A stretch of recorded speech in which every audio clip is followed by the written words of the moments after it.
Bueno, aquí se me hace venir hoy para decir qué pienso o qué pasó con el tema de la integración de Caja Badajoz en una entidad superior, como era un SIP en un primer momento y en un segundo momento en una entidad superior a través de la integración o la absorción por parte de Unicaja Banco.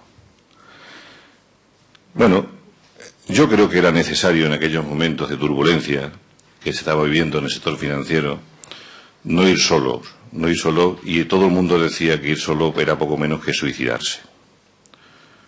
Esas eran las instrucciones que venían del Ministerio de Economía, esas eran las instrucciones que venían del Banco de España. Y claro, la entidad Caja Badajoz no tiene o no tenía un volumen suficiente con esas apreciaciones y con esas valoraciones que se hacían para seguir solo en el negocio financiero. Es cierto que hubo muchas novias. Al final se optaron por aquellas que parece ser que nos permitían una mayor gobernanza. Y así se hizo. Así se hizo en un primer momento, pues se optó por estas otras cajas, se conformó un SIP. Con posterioridad a esa conformación del SIP nos dimos cuenta de que a lo mejor todos los papeles que debían de haber estado encima de la mesa en su momento no estuvieron por parte del Banco de España. Y eso supuso un retraso en la negociación, una China en el camino, llamémoslo como queramos, pero sí hubo que volver a posicionar Caja Badajoz dentro del grupo. Y eso fue un esfuerzo que se hizo desde el Consejo, ¿no? Todo el mundo estaba convencido de que la situación inicial no era la que teníamos en aquel momento y, por tanto, había que hacer girar el rumbo del SIP. El Banco de España mostró, como no puede ser de otra manera también, su reticencia casi fuera. Incluso se nos llegó, si mal no recuerdo, a decir que esa es la única solución que había, integrarse en una entidad superior, y que de no ser así, pues habría sanciones que prácticamente conllevarían la quiebra y la intervención de la entidad, ¿no? Entonces, hasta ahí, yo creo que las decisiones se toman siempre con los papeles encima de la mesa. En un ambiente, una situación de turbulencias, de incertidumbres, en tiempo real no era fácil tomar decisiones, pero había que tomarlas. Había que tomarlas, entre otras cosas, porque nos apremiaban desde el Banco de España y del Ministerio de Economía y Hacienda. Transcurrido esto y vuelto a poner otra vez en su sitio, de una forma, digamos, bastante aceptable, la situación de la entidad Caja Badajoz dentro del SIP, se negocia con una otra entidad superior, que es Ibercaja Bancos, y creo que la posición final pues no es del todo mala, si tenemos en cuenta los dos parámetros que siempre se intentaron salvaguardar desde el Consejo de Administración, ¿no? Como era mantener la posición del valor patrimonial de la entidad e intentar que los trabajadores de la casa pues sufrieran la menor merma posible, tanto en número como en cantidad económica que se percibía, ¿no? Al final yo creo que se hizo una negociación bastante aceptable, nunca es buena, siempre hay gente que podrá decir que no fue buena, pero si la consideramos con el entorno que se vive en Extremadura, en la ciudad, pues yo creo que era una situación bastante buena, ¿no? Así creo que lo hicieron ver también los trabajadores al final, creo. Y al final de todo este proceso estamos en una situación que elegir otro camino no sabemos dónde nos hubiera llevado. Pero bueno, la situación es que estamos donde estamos en este momento, con todo lo que ha ido pasando en los últimos 3 años. Yo creo que esta es un poco la valoración que, desde mi punto de vista, se puede hacer de los procesos de integración de Caja Badajoz. Muchísimas gracias, señor Vegas. A continuación, y para dar comienzo al turno de los distintos grupos parlamentarios, será el señor Bernal, como portavoz del Grupo Parlamentario Socialista, quien dispondrá de un tiempo máximo de 30 minutos. Gracias, presidente, y gracias a todos los grupos parlamentarios por haber aceptado este cambio de orden en el turno de preguntas. Y agradecer también y darle la bienvenida a don Celestino Vegas y agradecerle su presencia, porque creo que don Celestino, tanto por la posición que usted ocupó en el Consejo de Administración de Caja Badajoz, siendo vicepresidente, como por las competencias profesionales que usted tiene adquiridas. Creo que es una persona que goza, primero, de un buen nivel de información y, en segundo lugar, un buen nivel de formación profesional como para que pueda, de la manera más, digamos, pedagógica posible, explicarnos pues todo este proceso que intentamos en esta comisión esclarecer. La primera pregunta que le quiero hacer, don Celestino, ya ha hecho usted referencia a este tema, pero quiero insistirle por ahí. En Caja Badajoz, en el año 2010, era una entidad solvente y una entidad saneada. Ahora bien, a partir de ahí puede haber personas que nos puedan oír, que nos puedan leer o que nos puedan escuchar, que entiendan que, siendo una entidad altamente solvente y altamente saneada, bueno, pues ¿por qué se metía en unas aventuras de buscar fusiones, de fusionarse con otros, de meterse en un sí, después en una fusión, finalmente integrarse dentro de un gran banco español? ¿Cree usted, don Celestino, que a pesar de ese alto nivel de solvencia, de ese alto nivel de saneamiento, podría haber continuado Caja Badajoz en solitario, sobre todo a la luz de lo que hoy conocemos, cómo evolucionó posteriormente todo el sistema financiero español? Decir que esto como me permiten la frivolidad, ¿no? Esto es como los amores, lo que puede haber sido y no fue, ¿no? Lo que sí es cierto es que la solvencia de Caja Badajoz era alta, es cierto, era alta. Quizás no todo lo alta que aparentemente teníamos, porque claro, cuando después nos hacen los tres tests, pues resulta que sí había ciertos activos que estaban, por decirlo de alguna manera, tocados. Pero, evidentemente, y comparativamente con otros, estábamos en una situación muy buena. ¿Era posible haber seguido en la situación Caja Badajoz tal y como estaba antes de la integración? Con la información que teníamos en aquel momento, no. No se podía haber seguido, diga lo que diga la gente. Porque aquí las instrucciones que había, que era la reforma del sector financiero, necesitaba entidades con patrimonio superior a los 50.000 millones. Y eso nosotros no lo cumplíamos ni con creces. Cierto es que toda esta información nos llegaba poco menos que a cuentagotas. Es decir, aquí no había un informe diciendo, mire ustedes tienen que hacer de esta manera, de esta manera y de esta manera. Se hacía en función siempre de todo aquello que salía o se emitía desde el Banco de España. Y claro, si a nosotros nos dicen de antemano, dicen, miren, si ustedes siguen como están, dentro de un tiempo corto, como entidad desaparecen, porque los arrastra la ola que estamos intentando confeccionar desde el Banco de España, del Ministerio, pues lo prudente es decir, bueno, pues si a nosotros se nos está diciendo que para subsistir, que para seguir viviendo, tenemos que unirnos a otras entidades, lo suyo, lo procedente es que nos unamos a otras entidades. Y eso fue lo que se hizo. Tengo que decir que todos estos pasos, todos los pasos, se han dado siempre por unanimidad del Consejo. Siempre. Que no puede decir nadie, no. El nivel de información lo tenemos todos iguales. Todos. Por tanto, creo que lo acertado en aquellos momentos era tomar la decisión de integrarse en otras entidades superiores.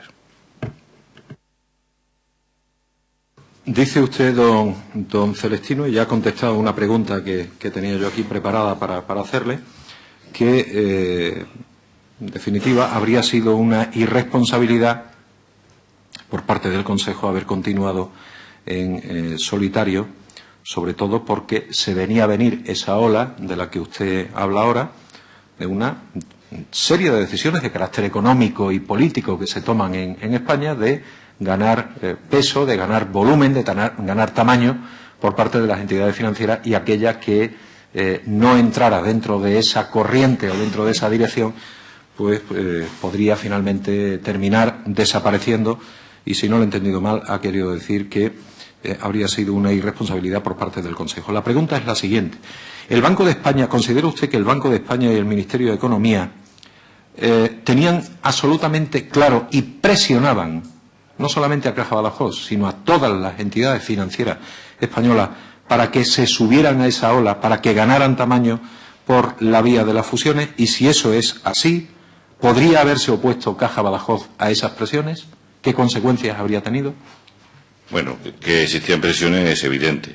Prueba de ello es que en el panorama actual español de lo que había no tiene nada que ver con lo que hay actualmente, no tiene nada que ver. Y de hecho todas se han sometido a un proceso de integración en otras entidades superiores, incluso de desaparición, como bien sabemos, ¿no?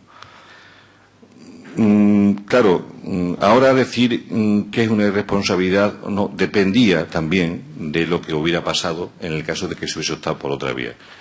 Cuando tú juegas con dinero de los ciudadanos o de la gente en general, porque al fin y al cabo aquello es dinero de todos, tú tienes que adoptar siempre posiciones y decisiones muy responsables. Y lo irresponsable en aquel momento era quedarse fuera.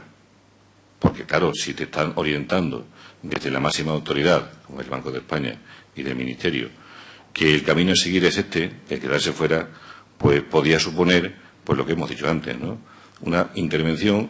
Yo recuerdo que en aquellos días se hablaba de la situación de Bankia y los trabajadores de Bankia estaban todos muy recelosos porque decían que la intervención por parte del FROB conllevaría el despido de muchísima gente. Y nosotros siempre, esa responsabilidad desde el Consejo, entendíamos que había que salvaguardar la mayor parte de los puestos de trabajo y salvaguardar también, como he dicho antes, el capital de la sociedad, ¿no? Entonces, aunque en valores relativos, cuando tú conformas parte de un capital social mayor, te puedes diluir los porcentajes, pero el valor que tú aportas, el valor absoluto, seguía manteniéndose en términos muy parecidos. Con lo cual nosotros no perdíamos valor, aunque sí peso en las decisiones, ¿no? Bueno, pues continuando por ahí, usted ha hablado en su introducción, con carácter coloquial, ha hablado de esas novias que se acercaban por Caja Badajoz para ofrecer pues esa posibilidad de que la integración pudiera ser pues con quien finalmente fue o con otras entidades. ¿Podría usted explicarnos qué criterios manejaba el Consejo de Administración de Caja Badajoz para seleccionar esos socios, esos posibles socios, y qué nivel de información tenían ustedes sobre los contactos que se pudieran estar celebrando entre Caja Badajoz y otras entidades para buscar ese tamaño que imponía el Banco de España? Bueno, nosotros en un primer momento, cuando se decide conformar el SIP, se busca gente o empresas, cajas en este caso, que tuvieran un tamaño tampoco excesivamente muy grande para que no fuéramos nadie dentro de lo que era el SIP. Pensemos que en un primer momento nosotros conformamos que era un 24,5% del paquete accionarial del primer SIP, ¿no? Estábamos ahí en una situación bastante buena. Después cambió, pero por circunstancias fue superior hasta el 29, después hasta el 32, pero bueno. Lo que sí es cierto es que se pretendía siempre intentar asociarse con gente o con empresas que nos permitiera una estabilidad, no solamente económica, sino también en el tema del personal y también en el tema, por supuesto, de participación en el sector financiero español. Y con esos parámetros se conformó este SIP inicial, pensando siempre, y cuidado, también tengo que decirlo, es decir, la información, toda la que teníamos, se ponía encima de la mesa por parte del presidente, del director general, que entonces era Javier Chico, por lo menos toda la que el Banco de España aportaba. Esa información estaba siempre a disposición del Consejo, y el Consejo, como ya he dicho antes, ¿no?, decidía en consecuencia y siempre por unanimidad. Y eso, don Celestino, me lleva a la siguiente pregunta, que también le tenía preparada, que prácticamente la ha contestado usted. Dice que el Consejo de Administración tuvo toda la información de la que disponía el presidente de Caja Badajoz y el director general. ¿Se informaba y se debatía en el Consejo sobre la evolución de la situación, de los contactos, de las negociaciones que se estaban celebrando, y se informaba y se debatía sobre las distintas alternativas, en caso de que hubiera alternativas, por parte de Caja Badajoz? Bueno, toda la información sí se tenía, la que tenía el presidente, no sé, pero la que ponía encima de la mesa sí. Es decir, no sé si habría, cosa que dudo, porque siempre tuvo un comportamiento bastante transparente con el Consejo, ¿no? Sí es verdad que se informaba de las reuniones que se celebraban en el Banco de España y las que se mantenían con otras entidades, Claro, algunas ya de antemano se descartaban por inviables, ¿no? Porque las pretensiones de las otras entidades pues no nos interesaban a nosotros como entidad y por tanto se descartaban. Estas eran en principio las que reunían mejores condiciones para mantener lo que he dicho antes, ¿no? Una estructura parecida a la que venimos manteniendo. Muy bien, don Celestino. Pues a partir de ahí llegamos ya en 2010 a tomar la decisión, Caja Badajoz, de constituir un sistema institucional de protección, un SIP, con Círculo Católico y con la Caja de Ahorros Inmaculada de Zaragoza. ¿Por qué cree usted que esa fue la decisión más adecuada? ¿Por qué esa era la alternativa más adecuada en ese momento? Le estoy preguntando, claro, que fue cuando ustedes tuvieron que tomar esas decisiones. Bueno, pues lo he dicho antes, yo creo que las condiciones de las entidades, primero no había tampoco una superposición territorial importante, que siempre hubiera podido suponer el tener que tomar decisiones de cierre de oficinas y de personal, pues es importante. Micro. Pero luego lo que es que las estructuras que tenían Perdón.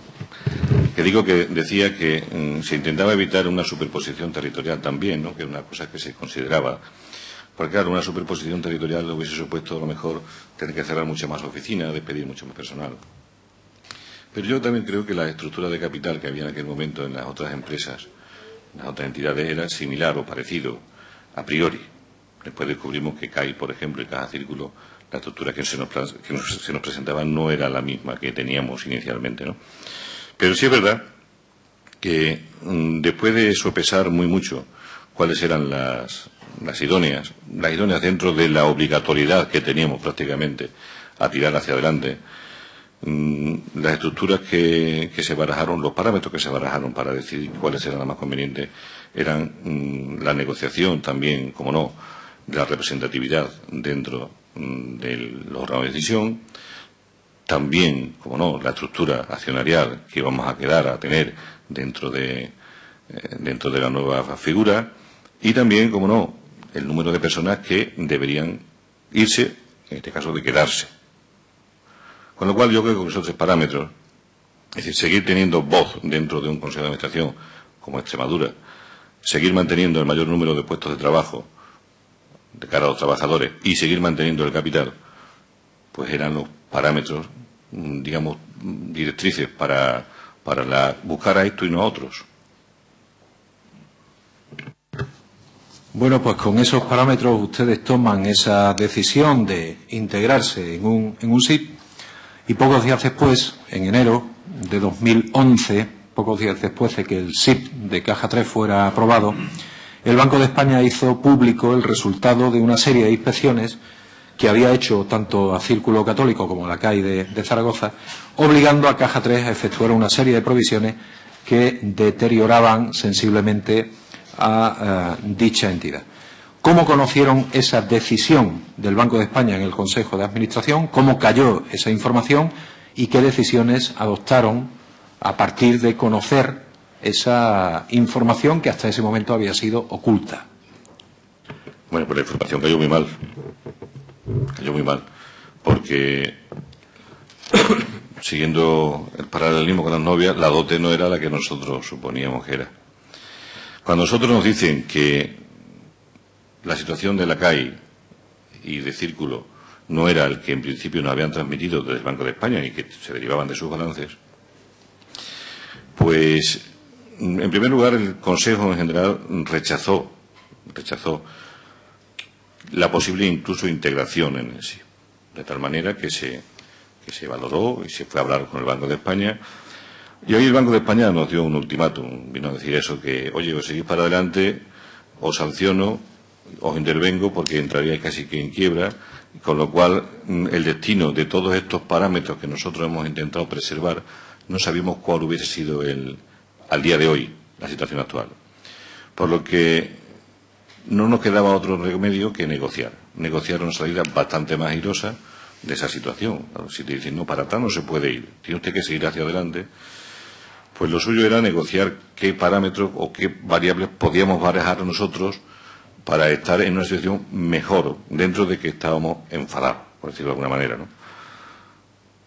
Pues intentamos una mayor presencia en los órganos de decisión, una mayor participación, si mal no recuerdo, pasamos del 24,5 al 29, y también intentamos en la medida de lo posible que eso no se quedara ahí, porque entendíamos que estábamos también en una situación intermedia de debilidad, que deberíamos de ir a otra posición final más consolidada en el mercado financiero español.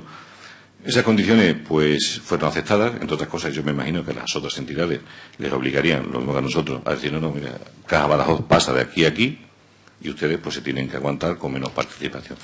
Y eso fue un poco lo que nos alivió la situación inicial generada por esa información que no teníamos cuando se tomó la decisión de conformar el SIP. Don Celestino, cuando aparece esa información en enero del año 2011 y es el resultado de unas inspecciones que se habían realizado por parte del Banco de España muchos meses antes, ha habido personas que han pasado por aquí, por esta comisión, que han acusado directamente al Banco de España de haber ocultado deliberadamente esa información al SIP o a las entidades que estaban negociando en esos momentos para constituir el SIP. ¿Considera usted que previamente el Banco de España ocultó esa información deliberadamente a Caja Badajoz y considera usted que ocultar esa información a Caja Badajoz dañó gravemente los intereses de la entidad extremeña? A ver, ocultar deliberadamente, no lo sé. Que se ocultaron, desde luego, sí. Ahora, deliberadamente, yo no estoy en condiciones de decirlo. En nuestro caso no soy el Banco de España, ¿eh? Pero lo que sí es cierto es que de esa información nosotros no disponíamos. Y la otra pregunta es si, en la segunda parte de la pregunta no recuerdo cuál era. Sí, si esa, bueno, pues esa falta de información dañó gravemente los intereses de Caja Badajoz. Sí, que duda cabe de que por lo menos en una primera fase dañó porque generó al entorno turbio y cambiante de aquellos momentos encima le meten más incertidumbres, ¿no? Si ya la cosa estaba poco clara en el sentido de decir no conocemos todavía del todo a las entidades, porque claro, que duda cabe de que los balances todo el mundo los conocemos, todo el mundo sabemos las cuentas de resultados, pero claro, luego después cuando aparecen las actas y la variación que hay es significativa respecto a la información que teníamos, pues entendíamos que se producía un daño importante a la entidad. Por eso intentamos como consejo corregir ese daño en esas tres variables que yo he dicho antes, ¿no? Intentar, oye, dentro de lo malo, lo menos malo. Y ha dicho también antes, don Celestino, que bueno, pues tras la sorpresa, la preocupación, la valoración que hizo el Consejo de Caja Badajoz, tomaron la decisión de hablar con el Banco de España para manifestarle la voluntad de rechazo de ese SIP o para explorar la posibilidad de revertir el SIP. Supongo que también para pedir explicaciones. Y nos ha comentado que en esa reunión el Banco de España pues se negaba a que se pudiera dar marcha atrás en el tema. Creo que está usted refiriéndose a una reunión en la que participan el presidente, el secretario, el director general de la Caja y los vicepresidentes de Caja Badajoz. La pregunta es, ¿considera usted que en una reunión donde aquí se ha manifestado también por parte de algún interviniente, donde hubo una situación de tensión en esa reunión, habría sido posible oponerse a la decisión del Banco de España en aquella reunión? Es decir, que cuando el Banco de España dice aquello de dar marcha atrás al SIP, nada, y si se da marcha atrás al SIP, se ejecutarán las penalizaciones correspondientes, colocarán a Caja Badajoz en situación de práctica quiebra y se intervendrá la entidad. ¿Habría sido posible oponerse a esa decisión y a esa amenaza, digámoslo también, del Banco de España? Bueno, yo no estuve en esa reunión, pero según trasciende de la información que han dado todos los vicepresidentes que estuvieron allí, el camino era uno. Esto no tenía marcha atrás. En aquellos días habíamos visto, o hacía poco tiempo, se habían intervenido otras entidades en España. Porque se entendía que la solvencia, a pesar de ser buena, no era la suficiente para tirar para adelante en el sector, en el nuevo panorama que se estaba dibujando en España. Por tanto, si la amenaza es o tiráis para adelante o ejecuto las sanciones que os corresponden, y las consecuencias serían, pues, desconocidas, pero muy graves, hasta tal punto de llegar a la intervención, hubiese sido una irresponsabilidad, por nuestra parte, haber dicho para atrás, porque entonces hubiese supuesto el final total, entiendo, de la caja, bajo esas amenazas. Otra cosa es que después se hubieran cumplido o no se hubieran cumplido, pero esas eran las amenazas. Eso ha sido lo que se ha trasladado. Yo soy conocedor, como miembro del Consejo de Administración de Caja Badajoz. Creo que a esa reunión fueron los otros miembros de vicepresidentes, que eran Roberto Astorga, si mal no recuerdo, y Miguel Ruiz, si mal no recuerdo. Sí.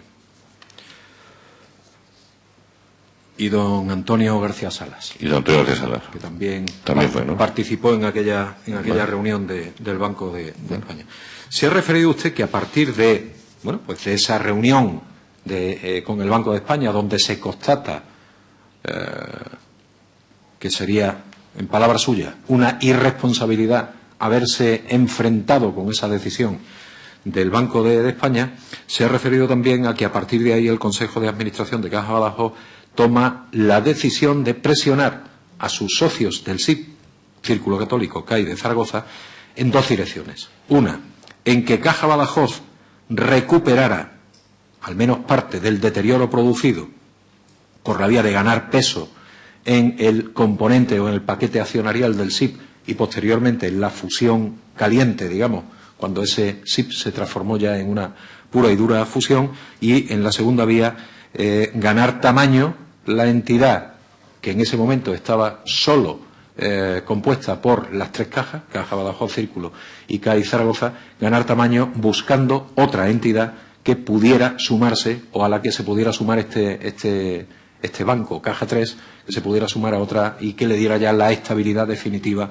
a la Caja de Badajoz y a todo el grupo que se había formado.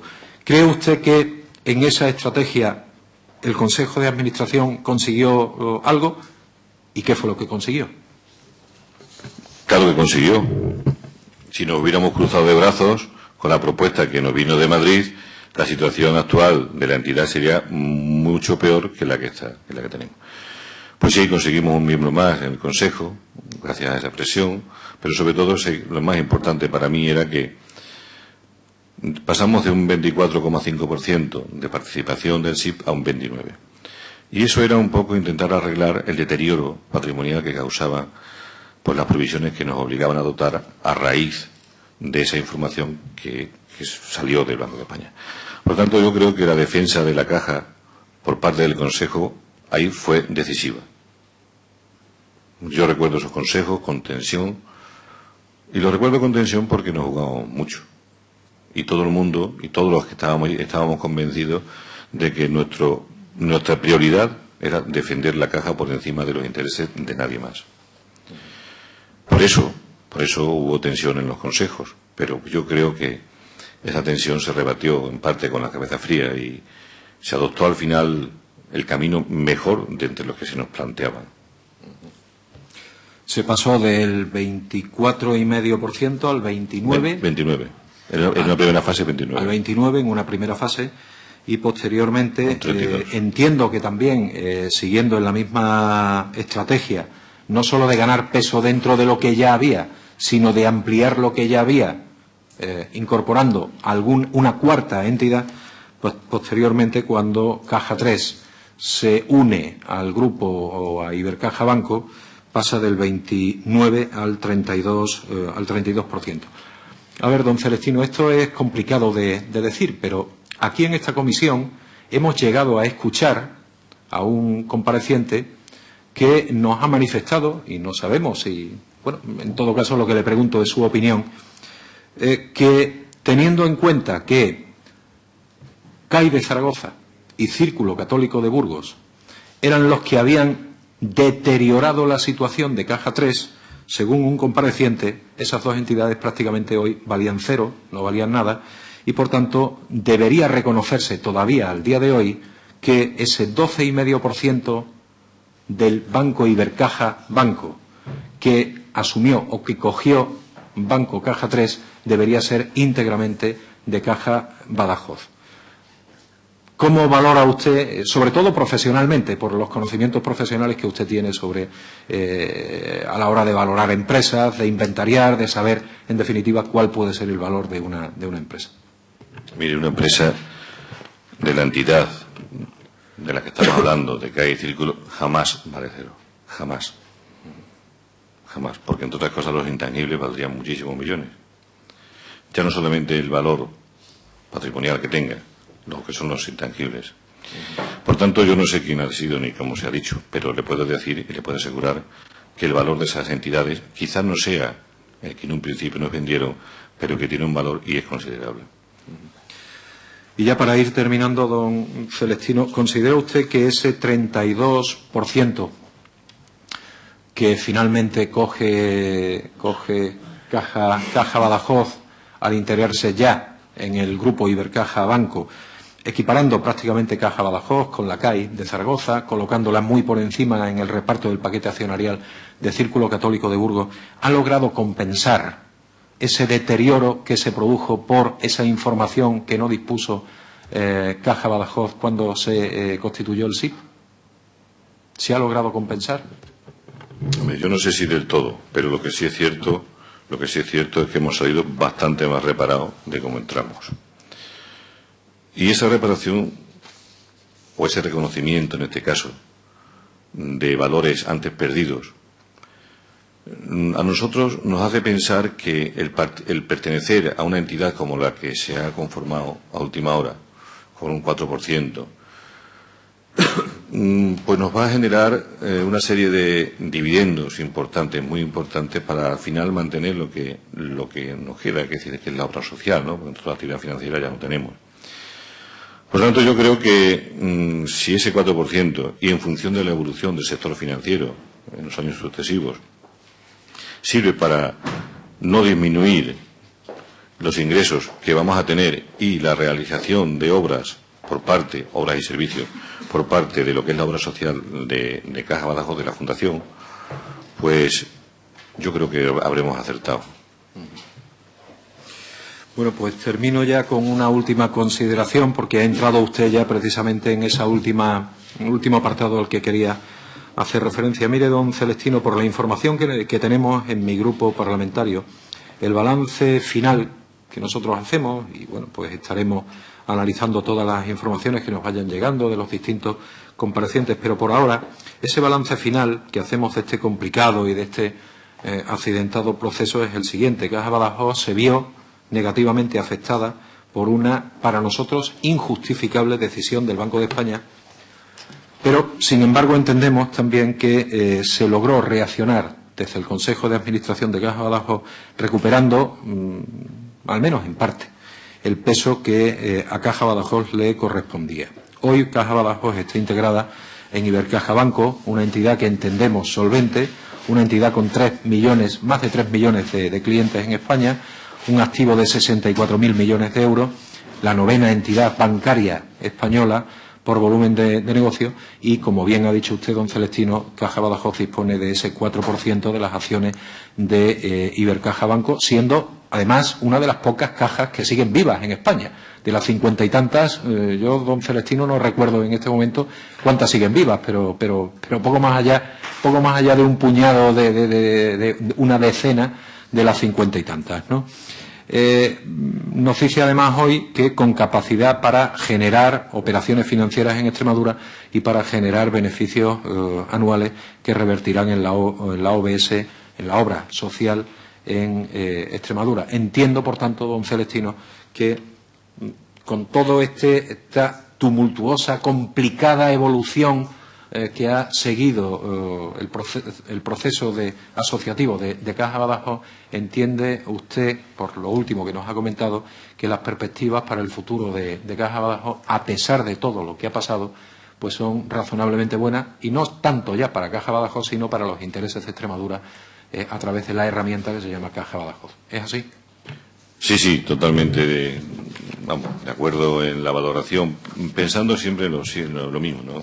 La marca Caja Badajoz pervive, la gente sigue ingresando dinero en Caja Badajoz, ellos no entienden de otras entidades.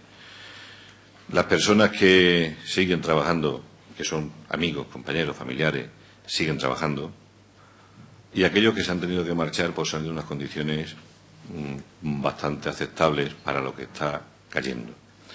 Por tanto, yo creo que ese trabajo se ha hecho. Que hubiera habido otros caminos, no sabemos si hubiesen sido mejores, pero seguro que peores en la mayoría de los casos, seguro. Por tanto, la valoración también que yo hago, aunque no me corresponda quizá en este momento hacerla, es que a pesar de las decisiones, porque las decisiones se toman en tiempo real, no vale hablar de lo que pasó o lo que pudo haber sido, como dije al principio de la intervención. Las decisiones en tiempo real se tomaban siempre con la información que había encima de la mesa. Y yo creo que con la información que había encima de la mesa se ha hecho lo correcto. Y se ha presionado hasta límites insospechados. Todo el mundo sabe que en muchas ocasiones hemos estado al borde del ataque de nervios, por decirlo de alguna manera. Pero es que la situación no era para menos. La situación no era para menos. Señor Vegas, ya hemos sobrepasado sobradamente el tiempo de esta primera intervención, con lo cual, si quiere abundar, aprovechando cualquier otra parte de la comparecencia, lo puede hacer, pero en cuanto al Grupo Parlamentario Socialista ya hemos concluido. Señor Bernal. Sí, yo ya no tengo ninguna otra. Muy amable, presidente. muy amable, muchas gracias. A continuación, siguiendo con los distintos grupos parlamentarios, señor Benito, por parte del Grupo Pres-Cres, tiene la palabra por un último máximo de 30 minutos. Buenos días, don Celestino. Yo voy a intentar no volver a caer en lo que estamos haciendo aquí. Yo creo que es repitiendo preguntas tras preguntas y preguntando lo mismo a todos los comparecientes. Yo creo que deberíamos ponernos de acuerdo los cuatro grupos en no repetir tanto las preguntas. Pero la verdad es que el calendario de actuaciones desde que Caja Badajoz empieza a realizar los pasos para llegar a esa fusión, primero SIP y luego fusión caliente, como dicen algunos y tal, pues son los mismos, y sobre todo preguntamos lo mismo. Yo lo que me extraña es que el compareciente anterior pues no tenía la misma visión que usted de la situación de Caja Badajoz. Es más, apostaba porque Caja Badajoz podía haber seguido sola, dada que su nivel de solvencia era, después del BBK, el segundo mayor de España, y que, bueno, no había según él, no había ningún problema para que Caja Badajoz, según este señor, que es vicepresidente también, bueno, pues podía haber seguido perfectamente sola. Yo no sé por qué hay esa división de opiniones. Bueno, este señor que ha intervenido con anterioridad votó por unanimidad todos los acuerdos de consejo. Por tanto, no sé lo que ha dicho aquí, ni me interesa. Lo que sí le puedo decir es que ese señor se mostró también convencido en los procesos que se fueron siguiendo uno a uno. Lo vuelvo a repetir, si hubiera que replantearse toda la situación otra vez, pues yo creo que repetiríamos la mayoría de los actos que hemos hecho. La mayoría. Y decir que si había un grado de solvencia o no había un grado de solvencia, la solvencia era la que se puso de manifiesto, no la que nos inventemos. No la que nos inventemos. Por tanto, los señores que manifiestan sentir contrario a lo que se tomó en el Consejo de Administración, para eso estaba en el Consejo de Administración. Esa es mi opinión. Por tanto, no sé qué ha podido manifestar. Sí le digo, y desde un punto de vista casi que profesional, que independientemente de la situación, de lo que estábamos jugando, creo que hubiéramos tomado una decisión muy parecida, por no decir la misma, que se tomó en su momento.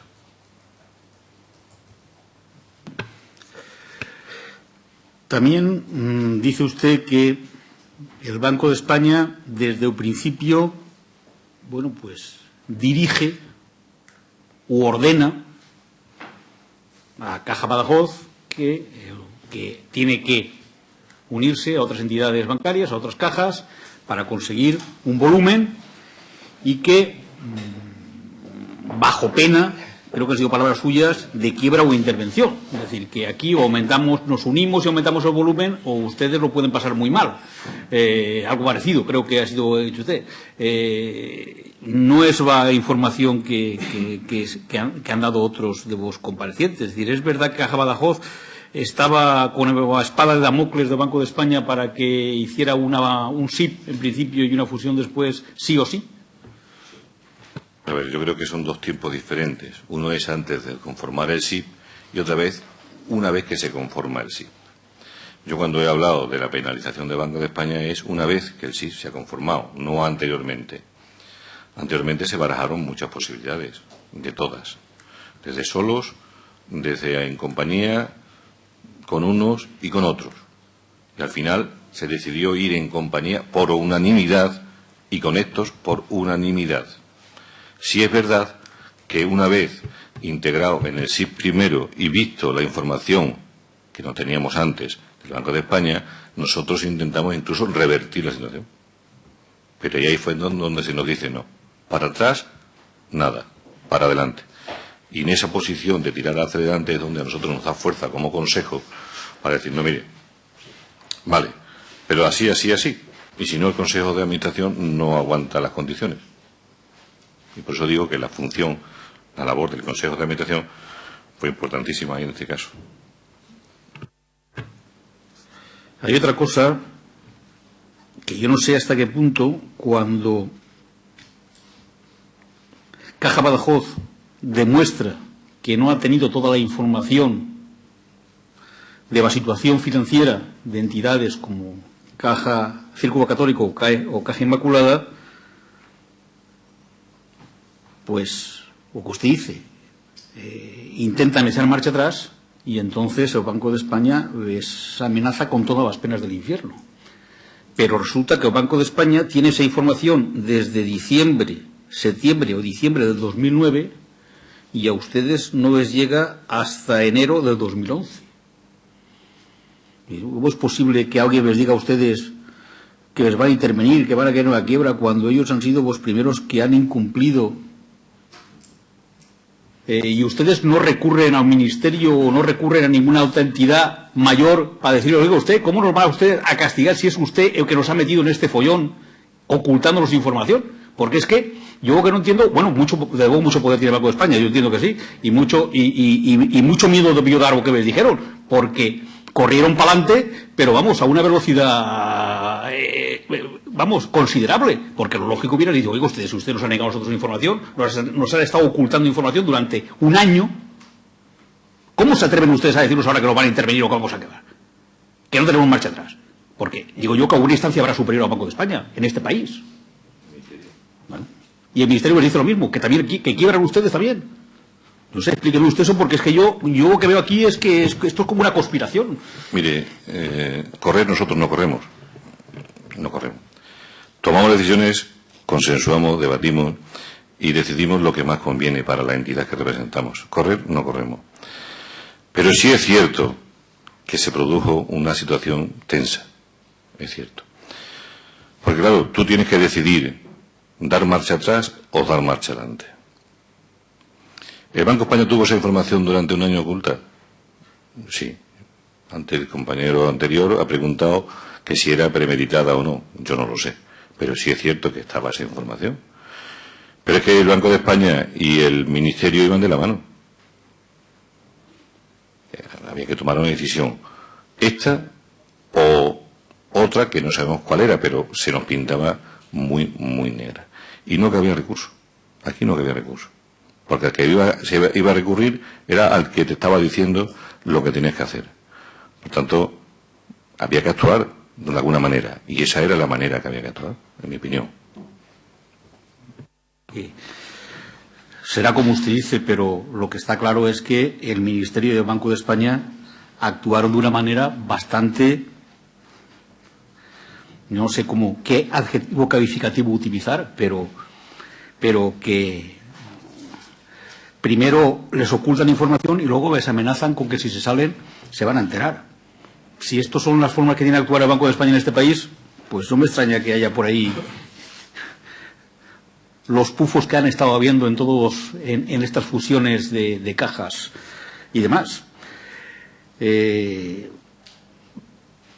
Por seguir el proceso, una vez ocurre esto, hay una reconsideración, pasan ustedes de tener de 24,5 a 29 dentro de caja 3. ¿Usted considera que esa era la justa medida? Sí, por el valor de los activos. Otra cosa es, también se negoció, es la representación del gobierno. Pero en la justa medida perdón. Sí, yo decía que sí, ¿no? Yo creo que el valor patrimonial, si además eso se suma, eso no vale decir, eso se suma, esto es lo que tenemos, todo lo que tenemos dejamos de tener, ¿no? Otra cosa es lo que puede haber detrás, pero en las fusiones son siempre por valores patrimoniales, algo así se hacen. Entonces, en esa negociación yo creo que el 30%, 29, 32, después 29, era una cifra que se ajustaba algo más, o más a lo que en un momento inicial nosotros hubiéramos querido. Ya para terminar, no quiero repetirme demasiado, también he oído a algunos de los comparecientes hablar, yo creo que con nostalgia, de lo que era una caja de ahorros y Monte de Piedad y lo que se ha convertido ahora las cajas de ahorros, que no tienen absolutamente o casi nada que ver con las funciones para las que fueron fundadas, y que eso hace que el ciudadano pues sienta una cierta resquemor ante este nuevo figura de entidad bancaria, cuando ellos pues han estado trabajando, a pesar de que no se haya perdido aquí el nombre de Caja Badajoz. La gente sabe que pasa, ¿no? Sabe que hay cosas. Y en el tema de obra social, usted sabe que la obra social de las cajas en Extremadura era tremendamente importante para mantener un montón de entidades, un montón de actividades que de otra manera no hubiera sido posible hacer. Yo estoy convencido que las obras sociales de las cajas extremeñas han conseguido durante mucho tiempo paliar muchos de las deficiencias que habían por la falta de financiación que había por parte del Estado en nuestra comunidad y por parte de otros organismos, desde la universidad hasta centros benéficos de todo tipo, etcétera, etcétera.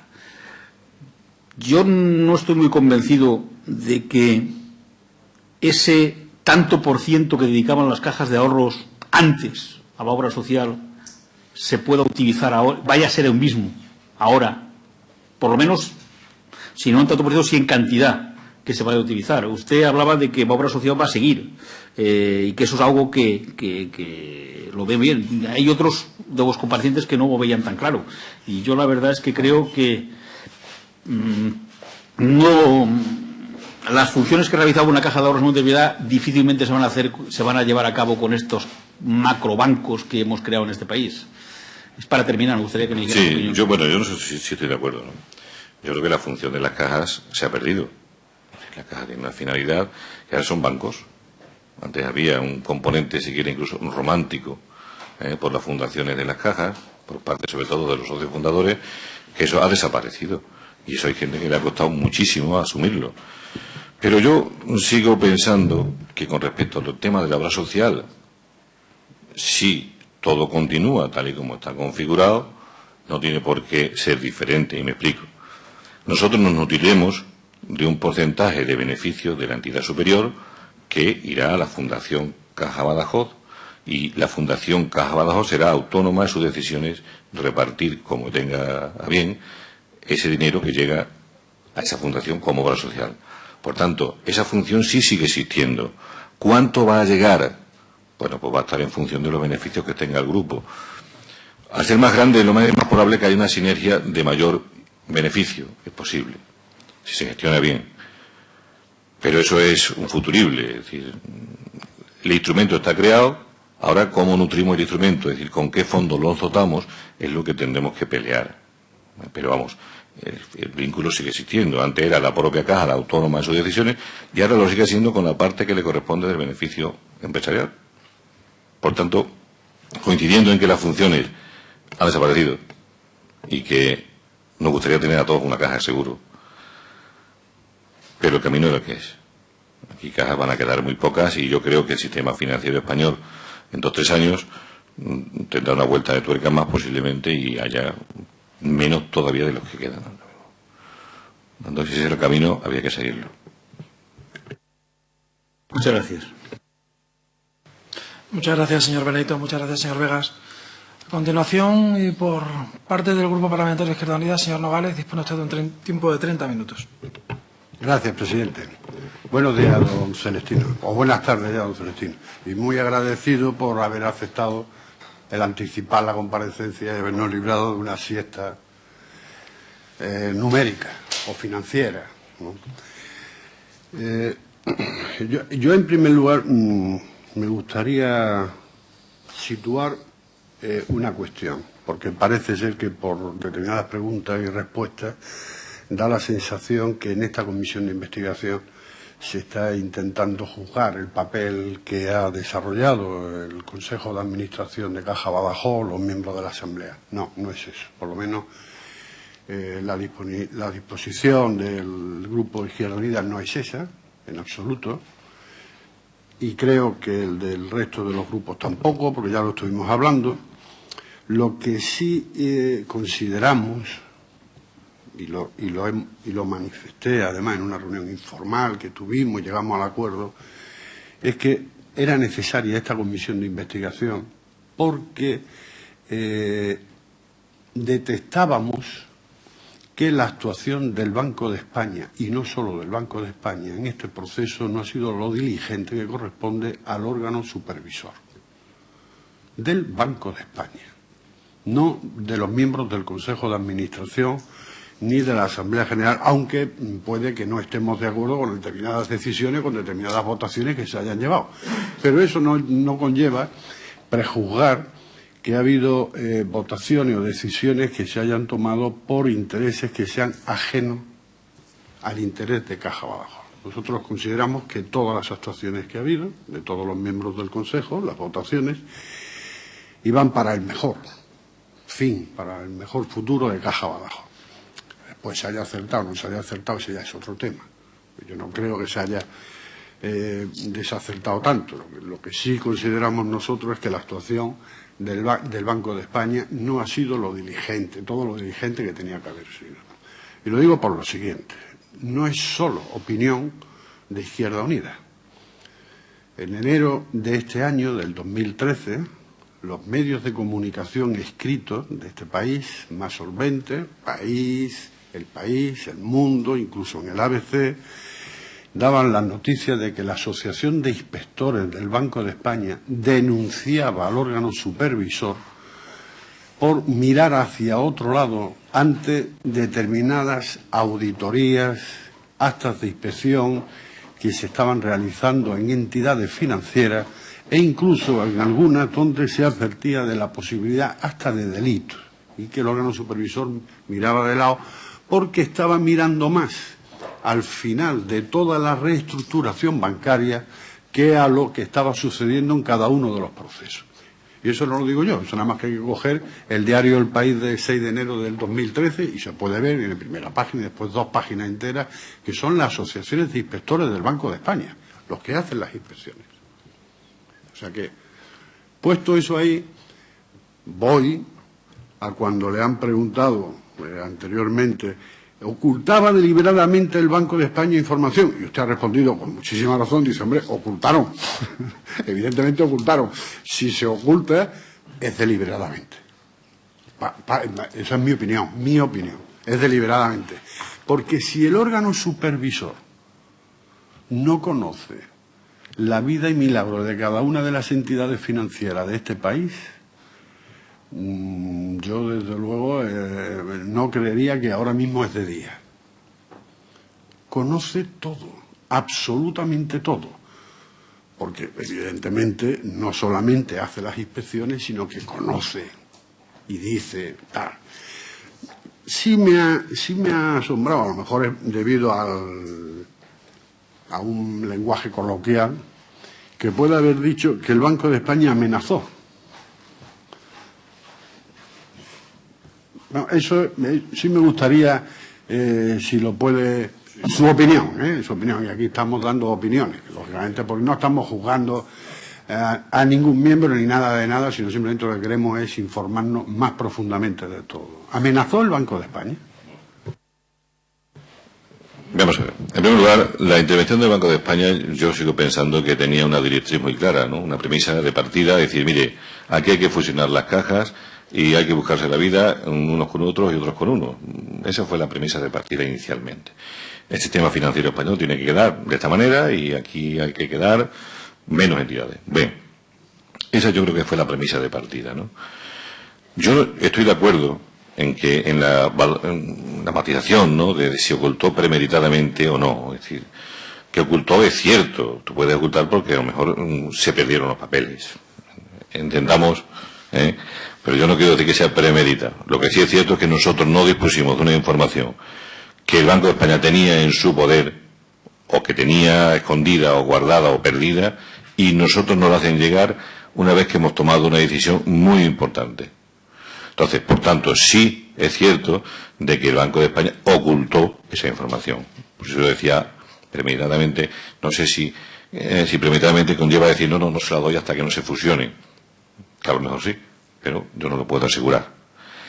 Y luego después, yo recuerdo de la noticia esa de los inspectores perfectamente, ¿no? Yo recuerdo perfectamente porque venía a ser una gota más a un vaso que ya estaba casi lleno. Es decir, el Banco de España está actuando de una manera un tanto arbitraria en el proceso de fusión de las cajas y un poco después lo quiere venir a arreglar, ¿no? Entonces, bueno, dicen amenazó. Miren, yo no estuve en la reunión con el Banco de España. En la reunión con el Banco de España, como había dicho antes, no sé, creo que ha sido Miguel Bernal, pues estaban 3 vicepresidentes, Antonio García Salas, Miguel Ruiz, y creo que fue Miguel Ruiz, ¿quién? Astorga, y Alberto Astorga, y por supuesto el presidente. Entonces, la información que nos trasladan al Consejo todo es de amenaza. Mire, aquí o se tira para adelante o nosotros ejecutamos las penalizaciones, ustedes prácticamente, si no están en quiebra, están al borde y hay que intervenir. Y si se intervenía, que era el miedo que había, en parte, el miedo que había de la intervención era que ya nosotros como Consejo y como Asamblea, ya no éramos dueños de las decisiones de la caja. Entonces, mañana podían decir, mira, vamos a cerrar 200 oficinas y vamos a echar a 300 personas. Y en estas condiciones, que por eso he dicho yo antes lo de Bankia, que era lo que se hablaba de Bankia. Entonces había mucho miedo. Había mucho miedo a que todo esto se pudiera trasladar a una situación como la de Caja 2, que era negociable, a una situación no negociable como era la intervención. Por tanto, ahí tuvimos nosotros mucho miedo. Si es verdad que no se nos dio otra opción, evidentemente la presión del Consejo con posterioridad hizo que se corrigieran las posiciones, pero no había otro camino, a nuestro entender, o si se nos trasladó al Consejo, no había otro camino.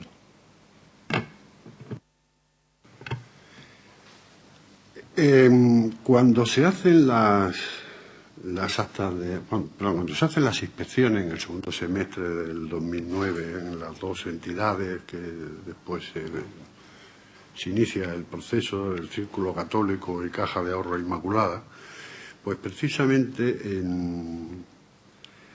en diciembre del 2009 se cesa como director general de la CAI a don Tomás García Montes y se nombra a don Luis Miguel Carrasco, director general de la CAI, que hasta ese momento, es curioso este dato, hasta ese momento era el socio delegado en Aragón y Rioja de Deloitte, que precisamente es la que audita a la CAI. Es curioso que el director general de la CAI acababa de ser el socio delegado para Aragón y La Rioja y es quien audita a la CAI. Curiosamente, en la auditoría que se presenta, en la due diligence que se presenta para el SIP, no figura para nada que se han hecho inspecciones del Banco de España en esa entidad. Como mínimo, sin dar el resultado ni nada, una auditoría debería de advertir a los socios, a los que van a ser socios, a los que se van a fusionar, es decir, mire usted, de todas maneras, en esta entidad se han hecho unas inspecciones que todavía no se conoce el resultado, ya veremos. Esa advertencia, ¿no lo considera raro? Hombre, pues sí lo considero raro porque yo soy auditor de cuentas. O sea, normalmente, cuando una entidad está sujeta a un proceso de inspección del tipo que sea, el auditor tiene la obligación de poner en su informe, no su informe, en los comentarios posteriores, que está abierta a inspección o está sujeta a una información que todavía no se dispone de ella, pero que se sepan, quien lea el informe, de que evidentemente existe. Si eso fue así, que yo lo desconozco, pues me imagino que ha sido un atentado al Código Deontológico Profesional del Auditor, mi opinión. Y cuando eso se hace es porque posiblemente haya intereses. Yo lo desconozco de verdad, yo no tengo ni idea. Pero vamos, si es así, claro, así empiezan también a los auditores a veces a darnos cañas. Me refiero, tuvo que ser así porque no figura ni siquiera en la due diligence del proceso del SIP. Posible. No figura. No tengo conocimiento de eso, pero bueno, me parece muy grave que una auditoría que se formalice y tenga unas dudas razonables en ciertos aspectos de lo que afecta al balance, a la imagen fiel, no se ponga de manifiesto en el informe. Lo desconozco. Otra cuestión que a nosotros también nos llevó a sorpresa, vamos a decir sorpresa, ¿no? Nosotros ponemos sobre la mesa cuestiones que en todo el análisis de toda la documentación que hemos solicitado y que hemos ido viendo, pues hemos detectado algunas cosas que por lo menos son sorprendentes. Y así nos lo dijo el otro día el señor Ontivero, que con su profesionalidad y su carácter amable y tal y cual, sin aseverar nada, decía, hombre, si lo que usted dice es cierto, habría que poner un poco en duda la diligencia del Banco de España en todo este proceso, porque es una cuestión que lógicamente no le corresponde al órgano supervisor actuar así. Tenemos entendido que cuando usted lo ha calificado, las novias que tenía Caja Badajoz para el inicio de los procesos, bien, que una de ellas, cuando se iba a empezar, era Unicaja, por un lado, que se planteó otra, y esta del Círculo Católico de Burgos y la CAI fue a través de la intermediación precisamente de don José Pérez, que era, bueno, pues uno de los responsables de Intermoney. Don José Pérez precisamente había sido director de supervisión del Banco de España anteriormente. Y además da la casualidad que Intermoney, bueno, tanto la Caixa como el Círculo Católico de Burgos son copropietarios de Intermoney, que precisamente sea Intermoney quien posibilite o quien diga o quien sugiera la posibilidad de un SIP con quien es por lo menos su propietario o parte de su propiedad, pues no sé, induce a pensar algo raro, ¿no? Bueno, es que estamos moviéndonos en el terreno de la información que no es contrastada, ¿no? Es decir, yo le puedo decir que cuando se decide dar el paso del SIP, por allí han pasado una serie de entidades con una serie de datos y todas con unas pretensiones, porque claro, el problema de todo esto es que es la situación inicial, ¿no? Porque ahora ya esto se ve como más normal, pero en una fase primera el abandonar tu identidad se veía como un rechazo generalizado por todas las entidades que estaban obligadas a darle el paso, ¿no? Claro, yo me imagino que aquí andarían en torno a todo esto pues muchas personas que yo, la verdad, desconozco quiénes han sido, porque entre otras cosas estas gestiones las llevaba personalmente pues el director general y el presidente, ¿no? Pero sí, no salió nunca esa información, no salió, yo no la desconozco totalmente y no sé quién es ese señor, pero bueno, me parece que el que haya aportado una información de conocimiento de entidades, pero bueno, nosotros como Consejo siempre hemos valorado lo que se nos ha puesto encima de la mesa, independientemente de que lo haya puesto, ¿eh?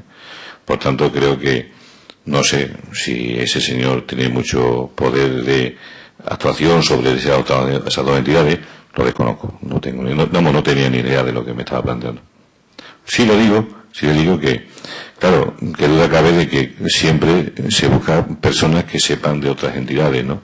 Es normal en todo proceso de negociación. Pero de ahí a el poder influir en un consejo de administración, ya le aseguro que por lo menos en este no.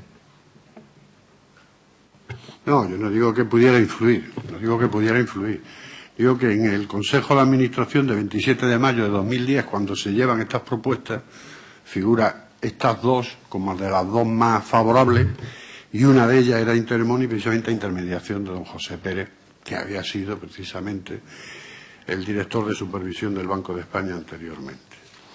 Cuando hablaba del tema del Banco de España, en junio del 2010, cuando se le presenta el SIT de Caja Badajoz con Círculo Católico y la CAI, el Banco de España da su visto bueno, dice que es bien recibido y lo considera como muy idóneo, a pesar de ser el de menor tamaño de España, porque no llegaba a los famosos 50.000 millones que se consideraba que era el ideal y tal. Por tener una alta solvencia todas las partes, confirma que no existe necesidad de acudir a reforzar el capital con FROP, siendo el único SIF que no precisa de fondos públicos. Y esto lo dice en junio de 2010 el Banco de España, cuando ya conocía que evidentemente se habían realizado unas inspecciones. Unos meses después dice que es el segundo de mayor riesgo, que tiene unos riesgos expuestos al sector inmobiliario, tan una entidad como la otra y con empresas que tal. No supone esto, no induce a sospechar que el Banco de España, el objetivo del Banco de España era la fusión, cayera quien cayera, y punto. Yo estoy totalmente de acuerdo. Es decir, las situaciones antes y post no tienen nada que ver.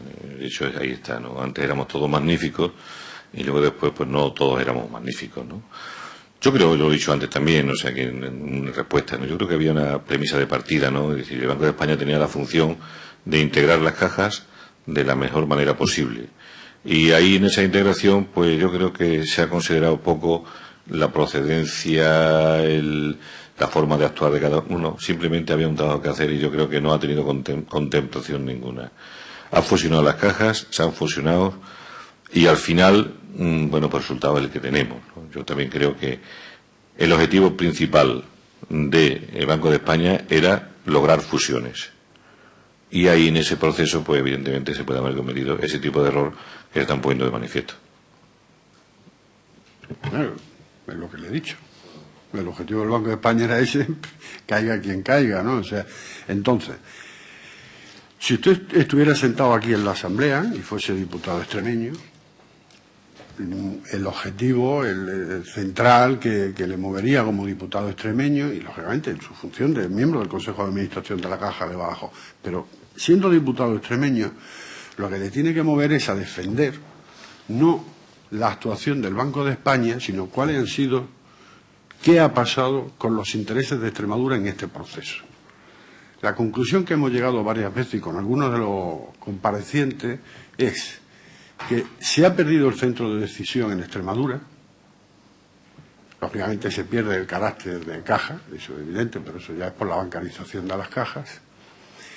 Y se ha perdido patrimonio, a pesar de los esfuerzos que ha hecho el Consejo de Administración en recuperar parte de ese patrimonio perdido y de las revalorizaciones que han ido inicialmente del 24,5 al 29 y después al 32 en caja 3. Pero lo que decía uno de los comparecientes no es tanto que el 100% de caja 3 sea caja Badajoz, sino lo que decía es, hombre, un poco lo que ha venido a decir. El valor de un banco puede ser inferior al valor contable porque no tiene expectativa de beneficio. O sea, el valor fundamental de un banco es la expectativa de futuro.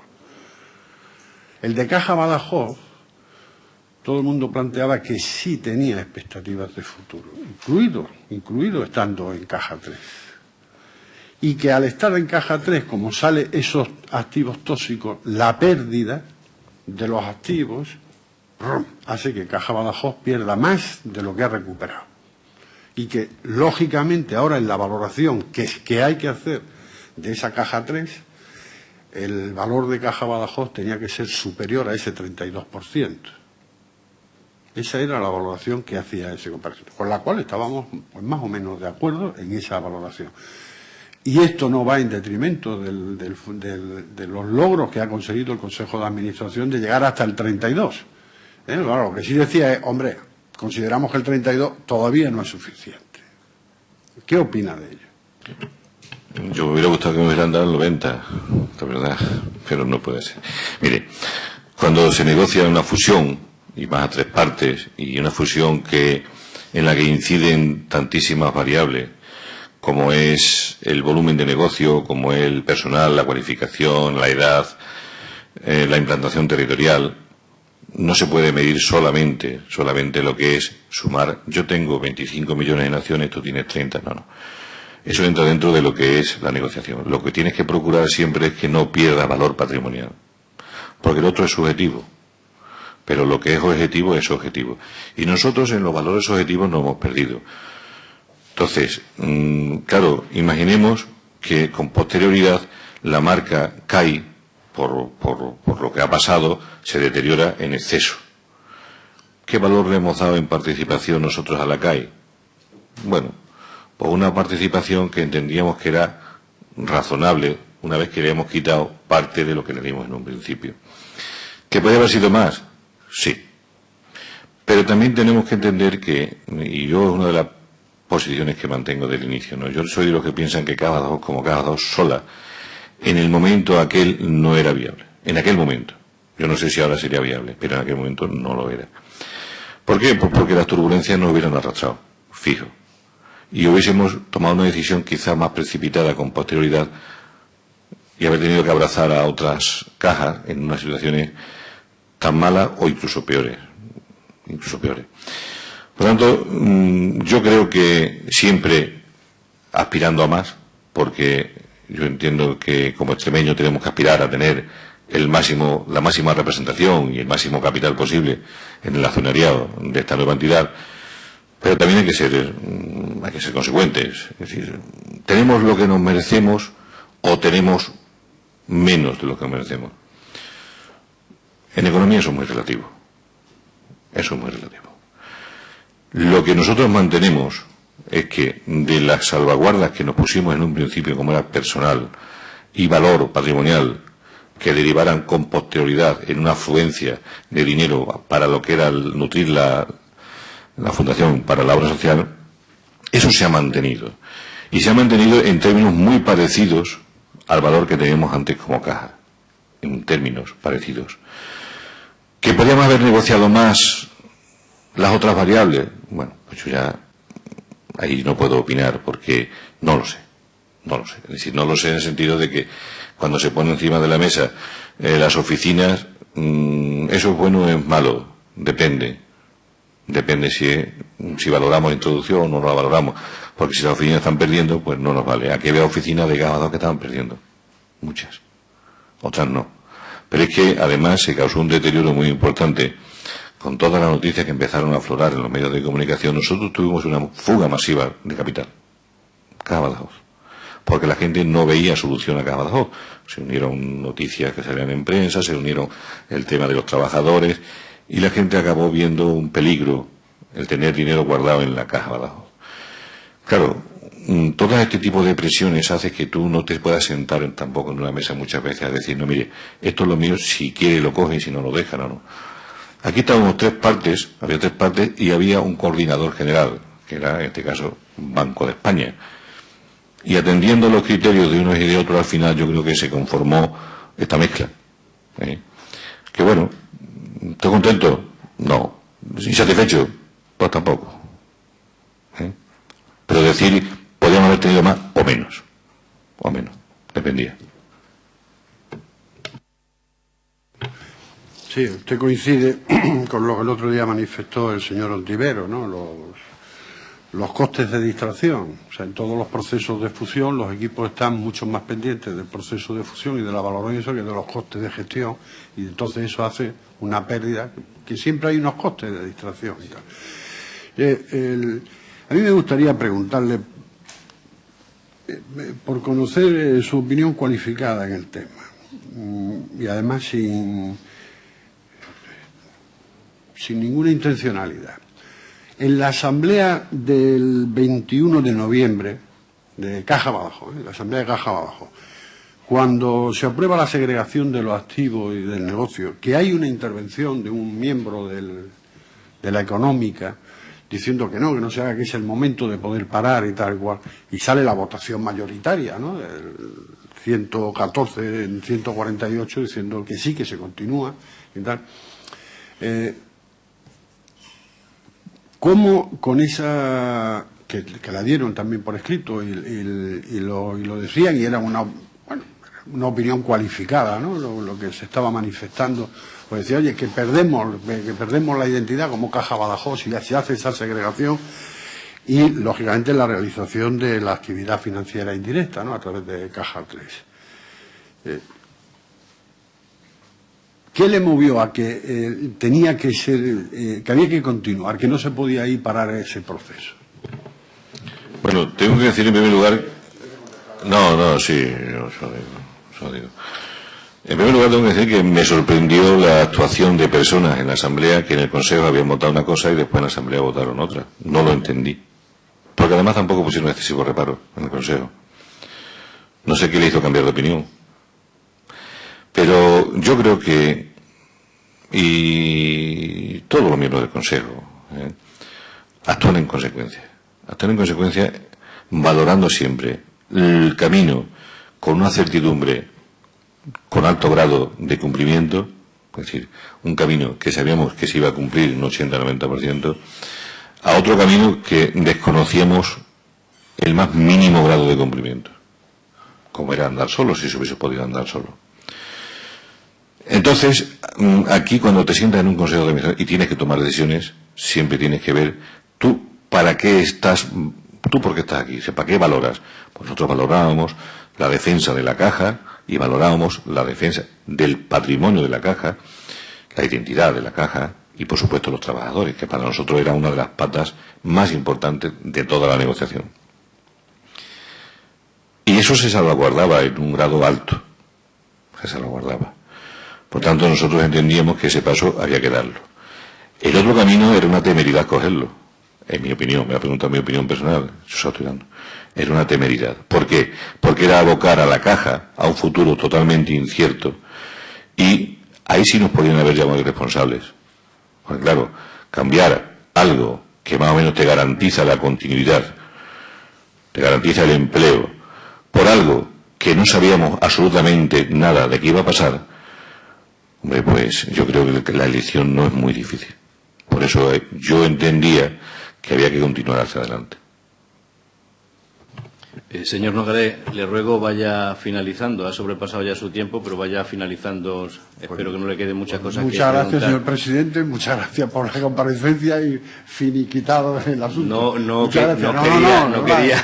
Era inconsciente del tiempo. Muchas gracias. De acuerdo, muchas gracias. Tiene la palabra el representante del Grupo Popular, el señor Sánchez Julián. Muchas gracias, señor presidente. Intentaré que su presidencia no tenga que llamarme la atención.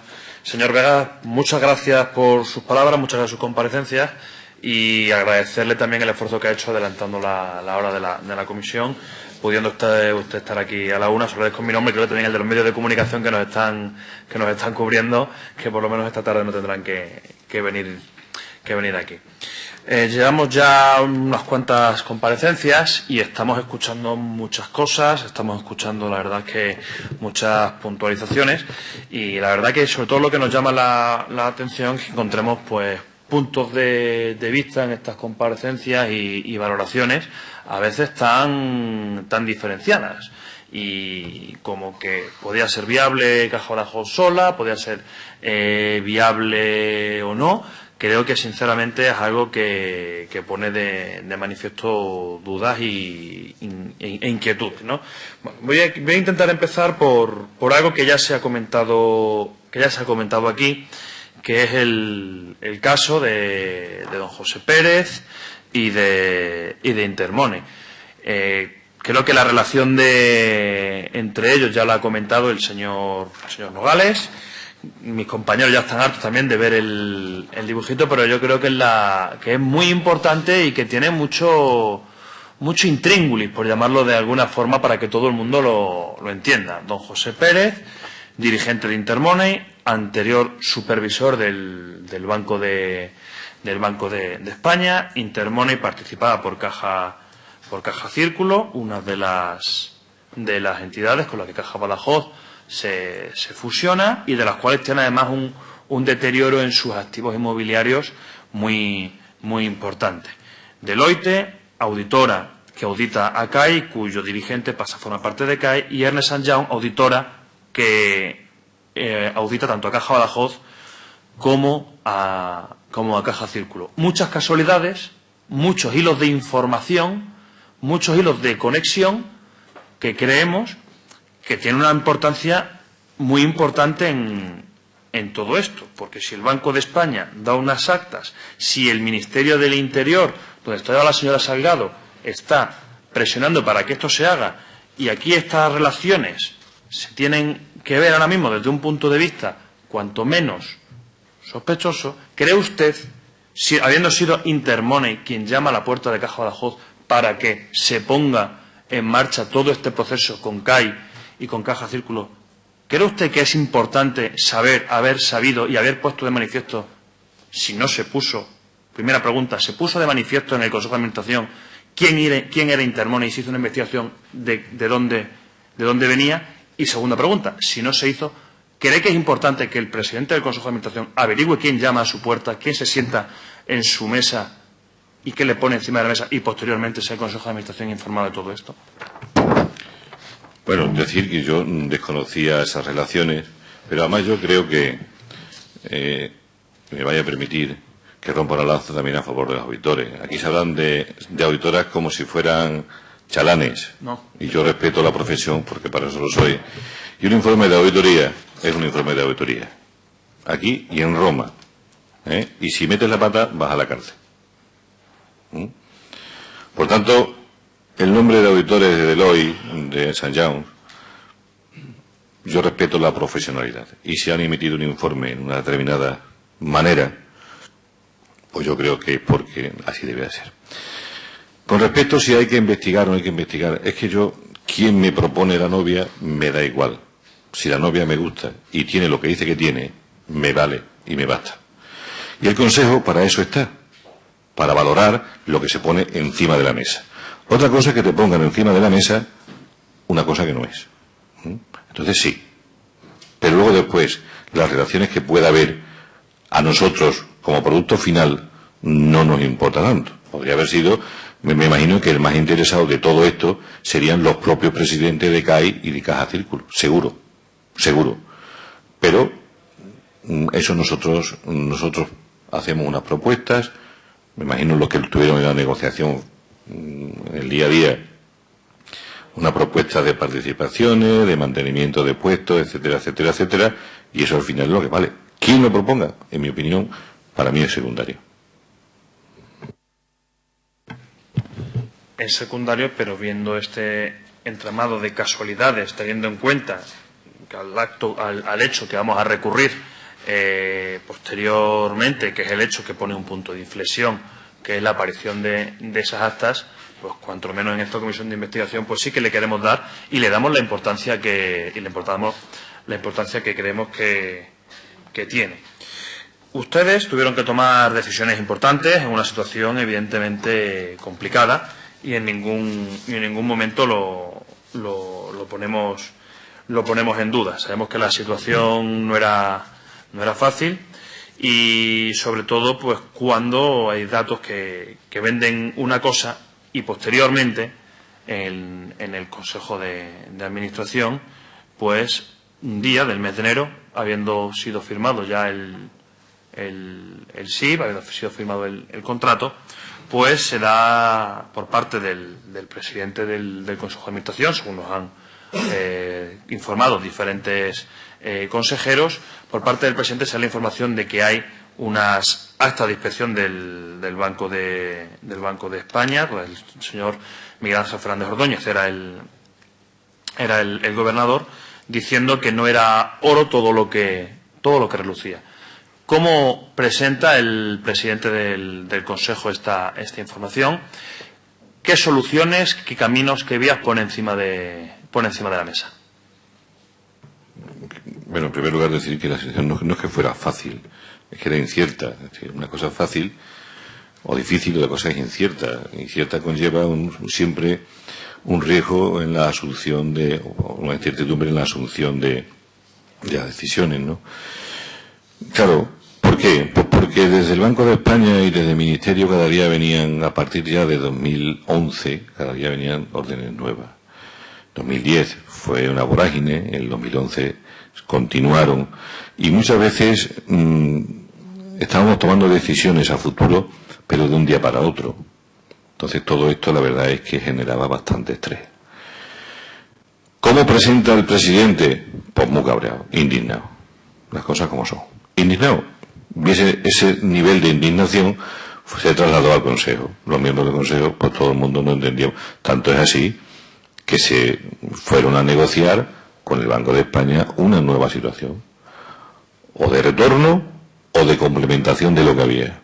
El retorno, ya he dicho antes, que no era posible, pues según decían, por la amenaza, entre comillas, alguna amenaza. Que la solución más fácil era tirar para adelante con modificaciones. Y eso fue lo que se hizo. Unas modificaciones, bueno, digamos, nos convencieron algo más de cómo estábamos de partida, a raíz de la información de las actas, sin llegar tampoco, como es natural, a satisfacernos en su totalidad. Pero es verdad que era una situación bastante mejor que la anterior. Entonces, bueno, pues entendíamos que había que continuar luchando por mantener una posición cada vez más fuerte dentro del grupo, de ese y del que viniera. Y eso fue un poco la tarea, y por supuesto, que no se me olvide, porque yo creo que lo que más se debatió en todos los consejos de administración, en todos, fue siempre la situación de los trabajadores. Eso lo tengo que dejar muy claro, porque creo que si el problema de los trabajadores no hubiese existido, posiblemente hubiese sido todo mucho más fácil.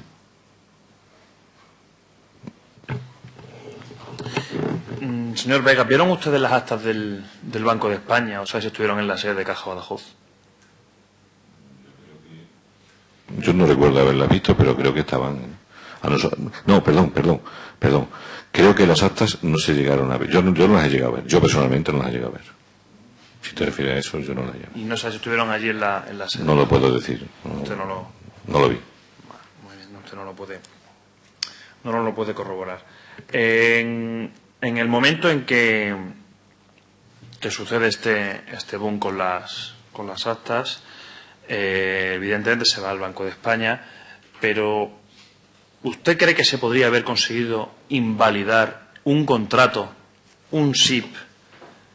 Y le hablo del contrato y no de cláusulas concretas, sino del contrato íntegro, por haberse firmado en base a una información incompleta, no veraz, oculta, llamémoslo X, pero que justamente lo que hace es firmarse algo con una información que no refleja la imagen fiel de las entidades con las que ustedes, el Consejo de Administración y el presidente estaban negociando? Hombre, lo que te pide el cuerpo es romper el contrato. Lo que te pide el cuerpo es decir, aquí hemos llegado a esta situación con una información que ahora no es válida. Por tanto, rompo el contrato. Eso sí hubiese sido quizás lo mejor.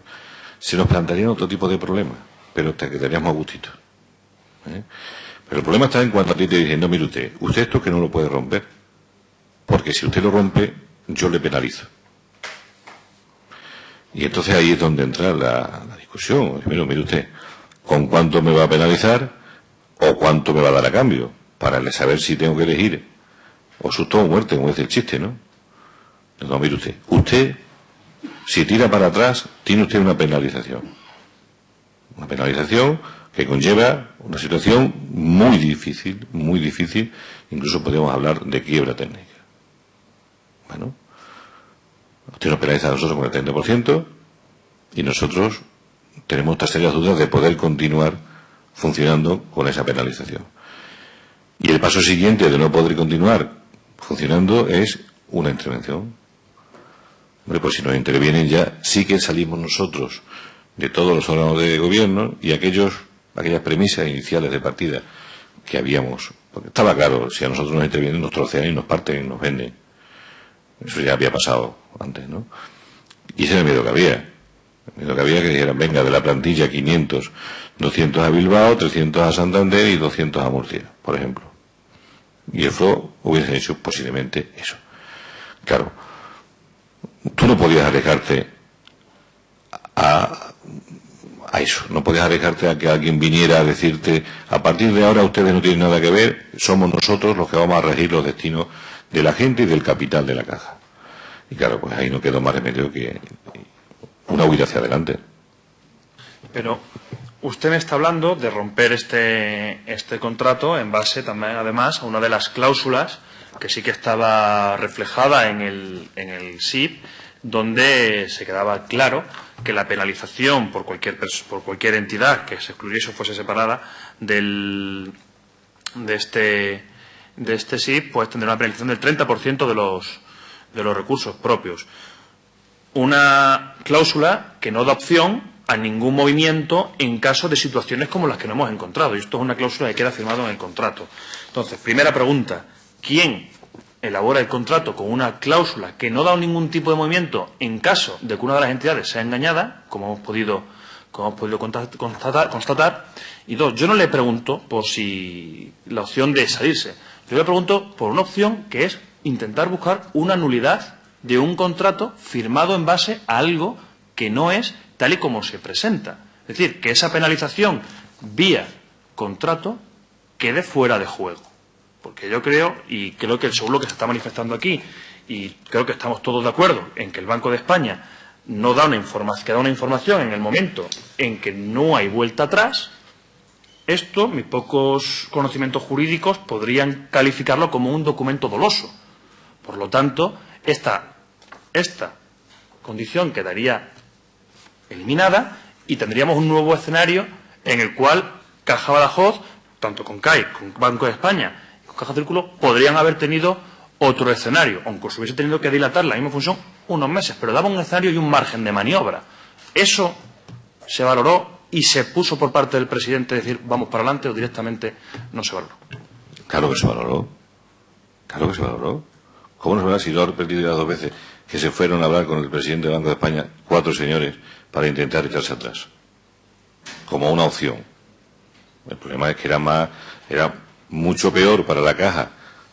Posiblemente, y como bien dices, su señoría, es complicado acertar en ese ambiente de incertidumbre, pero lo que estaba claro era una cosa, que si te echabas para atrás, la amenaza existía.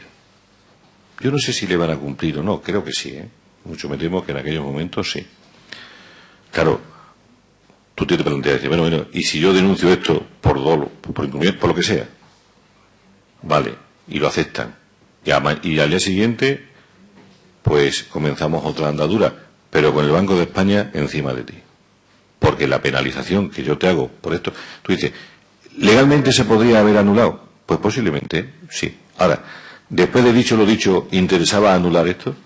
La pregunta que nos hacíamos nosotros era, si tiramos para adelante, esto es lo que hay. Ahora, si tiramos para atrás, aparte de la penalización, nos encontramos con que, a ver qué decimos mañana, o qué se puede hacer con los trabajadores si nos intervienen. Si es que la discusión era la que era. Y claro, y ahí hubo sus más y sus menos. Esa reunión del Banco de España, a la cual yo no asistí, pero a mí me han contado los 4 que estuvieron, que hubo momentos muy duros de negociaciones, muy duros. Porque claro, no se podía quedar uno parado, sintiéndote engañado, si a cambio de obtener algún tipo de recompensa, la que fuera.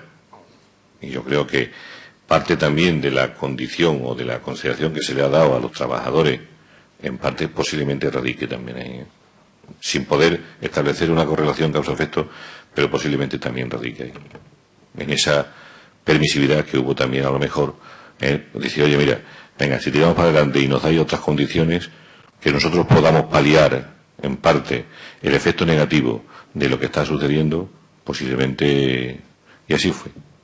Yo creo que así fue, en el fondo. Usted ha manifestado, o por lo menos yo he querido entender, que usted dispone de toda la información que había encima de la mesa, pero que no saben, y si no me equivoco, si tenían toda la información de la que disponía el presidente, que era quien manejaba todas estas negociaciones, que era el encargado de negociar. Pero hay un punto, un aspecto, que a lo largo del proceso, cuando se descubren estas actas, que en cuanto a la información que fluya y que todo el mundo la tenga, creo que sí que es de destacar. El anterior compareciente nos ha dicho que el presidente pone en conocimiento del Consejo de Administración el 28 de enero, pues la aparición de estas actas que han llegado al Consejo de Administración de Caja 3, y ahí empiezan ustedes pues a tener la información y a empezar a trabajar. Hasta el 29 de abril, el 29 de abril de 2011, hay un consejo no un consejo de administración, una asamblea general, ni el presidente ni el director general hacen mención a la recepción de esta información. En la asamblea general no se habla de ellas. Y en la Asamblea General del 11 de noviembre de 2011 sale esta información por parte de una intervención por parte de un miembro de la Económica, un ruego de preguntas o un apostillaje a la intervención del presidente o del director general. ¿Por qué cree que no se dio esa información a los consejeros generales por parte de la Presidencia? Una información muy relevante, una información muy importante, y que, a nuestro juicio, el máximo órgano de gobernanza que tiene la Caja Badajoz, que es esa Asamblea General, debería haber tenido. Usted me pregunta que por qué no hizo una cosa a otra persona. Yo no lo sé, mire usted. No solamente no es que lo sepa, me imagino que eso lo sabía más gente. Lo sabían precisamente los 4 vicepresidentes, los 3 vicepresidentes que habían ido con el presidente también. Sí, lo sabía mucha gente. Lo sabía el director general. Y el Consejo de Administración tuvo conocimiento con posterioridad, evidentemente, a esa fecha. No sé si se incluyó en orden de la Asamblea, porque de otras cosas yo creo que se estaba negociando en aquellos momentos la posibilidad.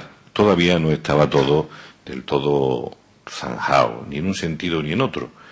Por lo tanto, si mal no recuerdo, esa información la tenían, por supuesto, los miembros del Consejo, tuvimos conocimiento de ella cuando se produjo, pero también es verdad que hubo gente que estaba negociando en Madrid con el Banco de España. Yo no sé si en la asamblea aquella fue o no fue la información, no lo sé, no tengo ni idea, no recuerdo ahora mismo. Pero sí es verdad que era una información todavía muy cogida con alfileres, en el sentido, si no fue, sería por eso, porque yo sé que la negociación fue dura y larga, Nosotros no supimos de las condiciones nuevas hasta no transcurrido un tiempo nuevo. Porque ya te digo, no había una certeza en que si se iba a poder dar un tumbo a esto, que yo creo que era el camino, como he dicho antes, más desacertado, o haber continuado con el proceso para adelante. No sé, no sabría decirle si en la Asamblea se ha tratado el tema o no, no lo sé decir. No, el tema no se como punto de entendería quizás no. Digamos, sí había personas que sabían de la situación. Pero ¿usted cree que una documentación que llega de este calado, con esta importancia, que al final marca un punto de inflexión en el devenir de Caja Badajoz y de Caja 3, ¿usted cree que debería haberse informado a la Asamblea General de estos aspectos? Por lo menos decir, señores, ha llegado esto, tenemos esto encima de la mesa. Hombre, se puede informar y decir que se está negociando la situación nueva, perfectamente. Se puede decir, oye, mire, posiblemente lleguemos a puertos mejores de lo que estamos actualmente. Se puede decir. Muchas gracias. Estas negociaciones dan lugar a un aumento de participación de Caja Badajoz dentro del grupo Caja 3. Usted ya ha manifestado hoy aquí que lo cree justo, que lo cree necesario, no, perdón, necesario no, que lo cree justo, que cree que es lo conveniente en base a la suma de los activos que presentaban las entidades. Hemos tenido comparecientes y los que hemos tenido, de momento, usted es el único que cree que es justo, el resto todos nos han manifestado que creen que Caja Badajoz debe tener una participación mucho mayor. ¿Es el criterio en esa negociación, en todo eso, que tenga que ser el valor de los activos cuando los activos que hay detrás tienen una coletilla que es de activos tóxicos para que todos nos entendamos, y teniendo en cuenta también el perjuicio y el engaño que ha sido sometido Caja Badajoz, que eso también tienen que ser, a mi juicio, puntos que se pongan encima de la mesa en este momento? Bueno, yo no sé si he dicho que es lo más justo. Yo lo que sí digo es que cuando tú negocias las fusiones de empresas, nada es justo. Es decir, justo desde el punto de vista de las pretensiones que nosotros como Caja teníamos. Pero es justo valorar la red de una entidad financiera de una manera y poner un número encima de la mesa traducido a participación.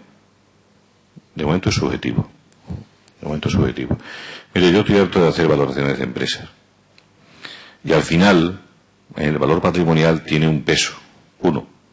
Pero hay otros componentes que tienen también su peso, como las expectativas de negocio, independientemente del deterioro que tenga una empresa. Independientemente. Y cuando negocias, se negocia siempre con 5 o 6 variables, no con una sola. Cuando se dice que es justo es si las partes quedan conformes. En una negociación, si las partes quedan conformes, o por lo menos satisfechas en un grado medio, se ha hecho una buena negociación. Eso es así en todo. Otra cosa es si me pregunta si está, o es lo que pretendiera, o pretendiese como extremeño y como miembro del Consejo. Le diría, no, me gusta más. ¿De verdad? Más. Ahora, las 3 partes tienen sus razones. Y cuando tú te sientas en un consejo a negociar, tienes que escuchar las razones de todos los demás, no solamente los tuyos. Los otros escriben sus razones y a lo mejor en sus argumentos te das cuenta de que también hay que considerar eso que tú antes...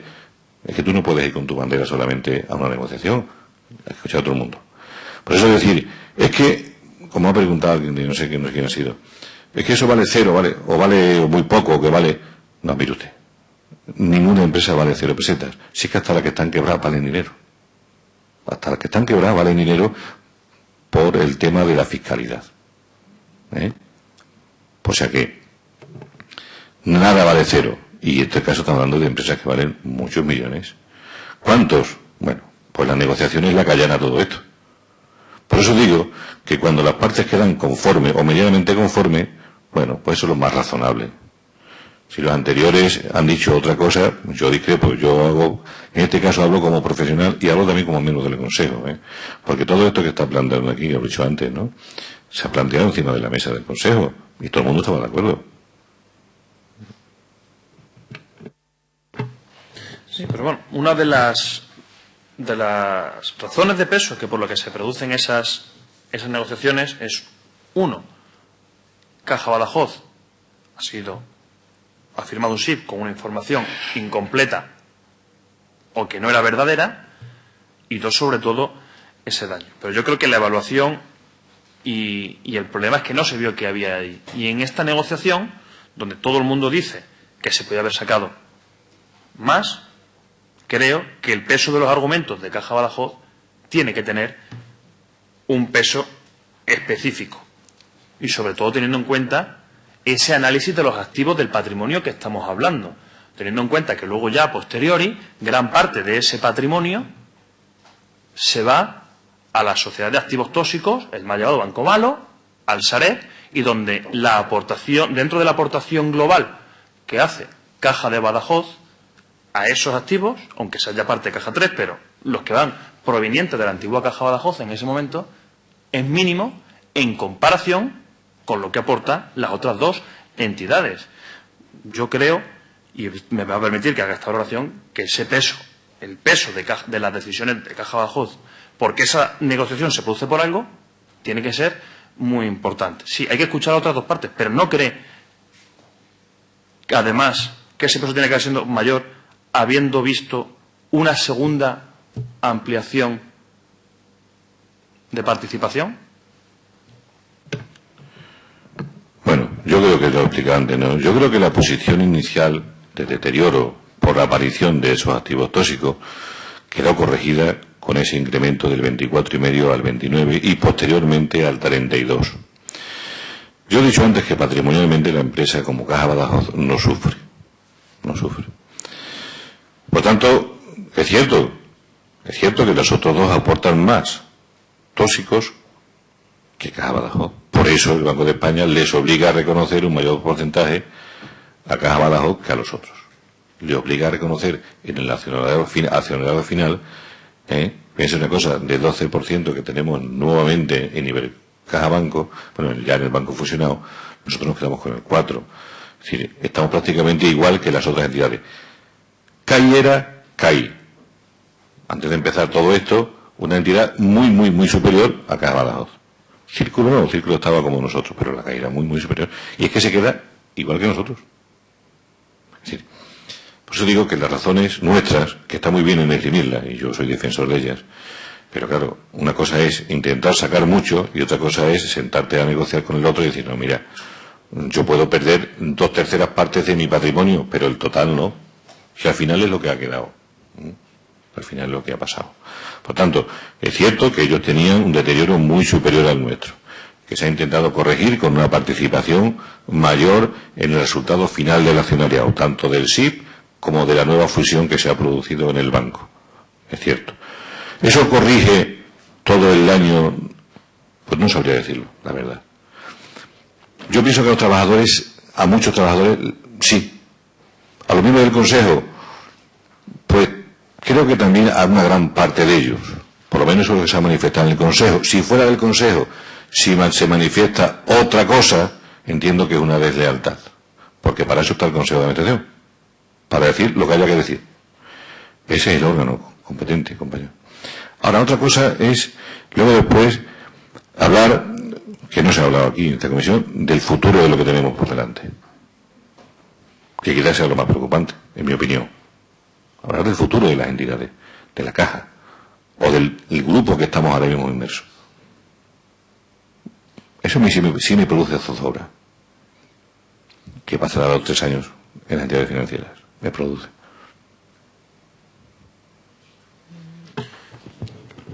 Señor Vegas, la existencia de presiones, de prisas y de todo este tipo de acciones externas, creo que ha sido algo que se ha manifestado aquí con rotundidad por todos los comparecientes, incluso por los grupos parlamentarios.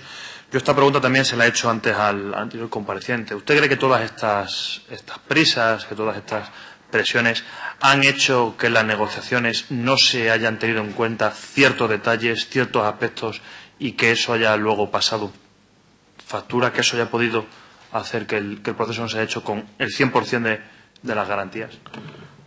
Hombre, nos hubiera gustado que hubiese sido de otra manera. En un ambiente mucho más cierto.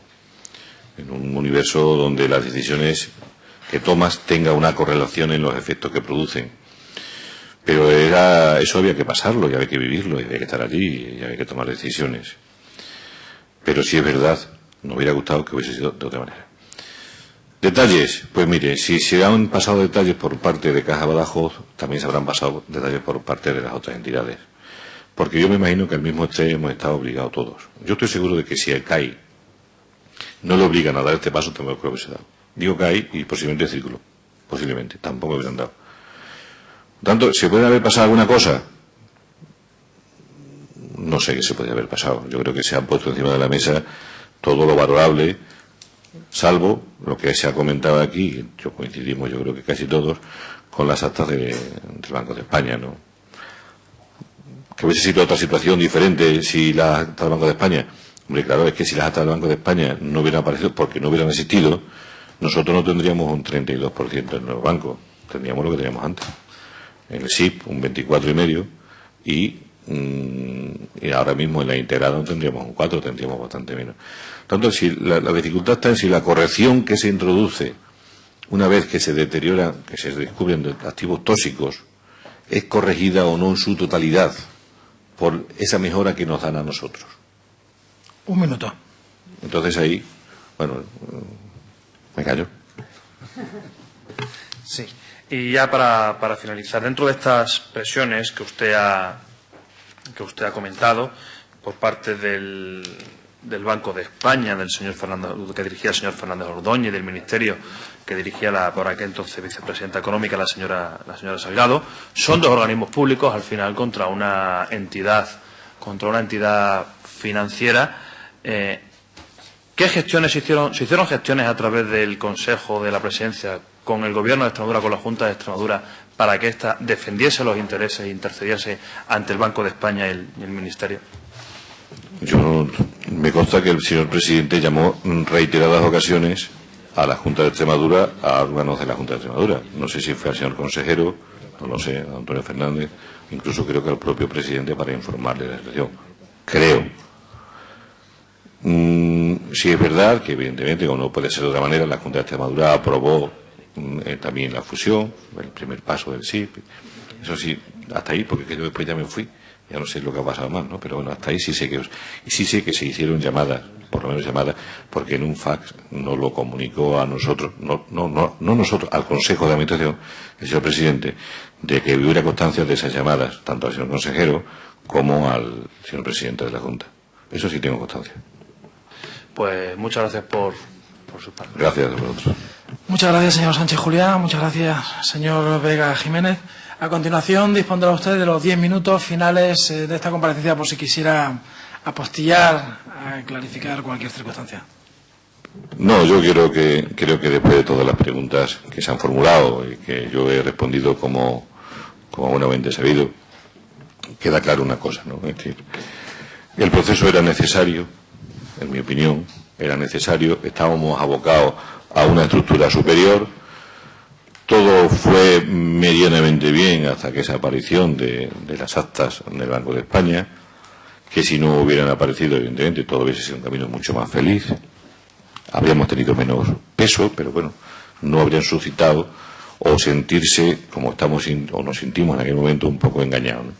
Que esa posición la intentamos corregir en mayor o menor medida y que fruto de esas negociaciones y de esa presión se conformó la fusión posterior y el resultado es el que tenemos ahora mismo. Yo creo que en los dos seres que ha habido la gente salió contenta, con lo que eso entrañaba de dificultad económica también.